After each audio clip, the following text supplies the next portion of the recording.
Les amis, le débrief Barça se fait aujourd'hui depuis le train. Ça fait partie de la vie d'itinérance, mais cela nous permet une nouvelle fois d'être toujours dans cette proximité au sein de la communauté Ruiz Club. Alors attention les amis, notamment les supporters du Barça. Il n'y a rien de catastrophique, bien entendu, mais ce Barça a été battu à domicile par Las Palmas, alors que le club, vous le savez, fêtait son 125e anniversaire. Et Hansi Flick, pour moi, subit un coup d'arrêt, les amis, je vous explique. Voici tout d'abord les unes catalanes avec ce resacón pour Mundo Deportivo. Alors, une resaca en espagnol, c'est une gueule de bois, en pensant à peut-être cette fête annoncée comme un peu trop arrosée. C'est une image, bien entendu. Et regardez ce tocados pour sport, traduction, touché, blessé, avec une très bonne photo choisie. Regardez celle de Rafinha qui certes a encore marqué, c'est vrai, mais genou à terre. Très bonne photo. Ce Barça n'a jamais su réagir pour moi. Et attention car il vient d'enchaîner 3 matchs sans victoire en Liga après la défaite à San Sébastien et le match nul à Vigo. C'est un mois de novembre bien sombre après avoir clôturé octobre, on s'en souvient, avec le brillant 4-0 dans le Classico. Voici quel était le 11 de Flick, les amis. D'abord le rappel des absents avec Yamal qui était incertain mais qui était bien de retour et il est entré en jeu. Out.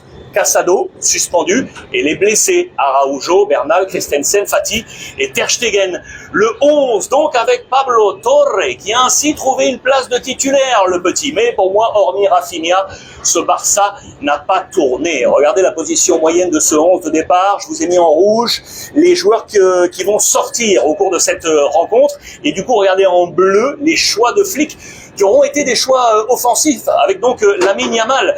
Il a tenté des coups dans ce match, mais cela ne va pas marcher. Las Palmas a frappé à 2 reprises avec 2 superbes contre-attaques et avait mis en place une boîte, une box sur Lewandowski pour serrer le Polonais, et cela a marché. D'ailleurs, regardez les notes de Sport.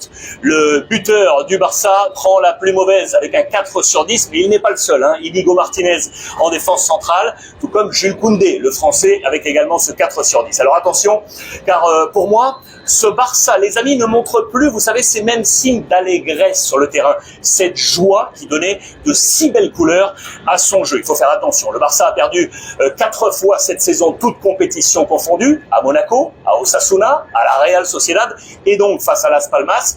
Et à 4 reprises, à chaque fois, Dani Olmo était absent ou non utilisé. Serait-il le key player de ce Barça? On pourra peut-être en débattre. Alors je vous l'ai dit, petit coup d'arrêt pour Flick. Regardez ces chiffres. Le nombre de points après 15 journées sur les 3 dernières saisons. Il a perdu son avance, les amis. Et il ne fait pas mieux que Xavi, même moins bien il y a 2 ans. Ce 125e anniversaire a été raté. Alors qu'en pensez-vous? Ce Barça a-t-il atteint certaines limites? Et si oui, lesquelles? Je vous lis en commentaire. Salut les amis, revenons sur la défaite du Barça face à Las Palmas hier en Liga. Après le match, Rafinha a été touché sévèrement par la défaite, malgré qu'il a pu marquer un but, malgré qu'il a inscrit un but et a été désigné l'homme du match. Du coup, je crois que Hansi Flick a un petit souci avec son effectif. 3 matchs en Liga sans victoire, 2 défaites et 1 match nul. Si Hansi Flick, l'entraîneur du FC Barcelone, et ses joueurs ne se réveillent pas vite, le Barça perdra la course au titre. Avec les 2 matchs en retard de Real Madrid, s'il parvient à gagner ces 2 matchs, le Real sera leader de la Liga avec 2 points sur le FC Barcelone. Donc du coup les amis, c'est un peu ce que j'ai à dire sur ce FC Barcelone aujourd'hui. Prochain match du FC Barcelone se jouera mardi. Si vous avez aimé ce contenu, n'oubliez pas de liker, de partager et de commenter.